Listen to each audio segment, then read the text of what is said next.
విడు మొరటోడు అని వాళ్ళు వీళ్ళు ఎన్నెన్ని అన్న పసి పిల్లవాడు నవ్వాడు.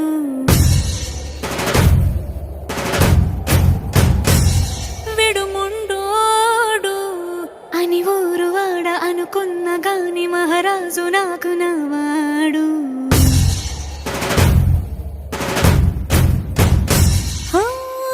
మాట పెడుసైనా మనసులో వెన్న రాయిలా ఉన్నవాడిలోన దేవుడెవరికి తెలుసును నాకన్నా.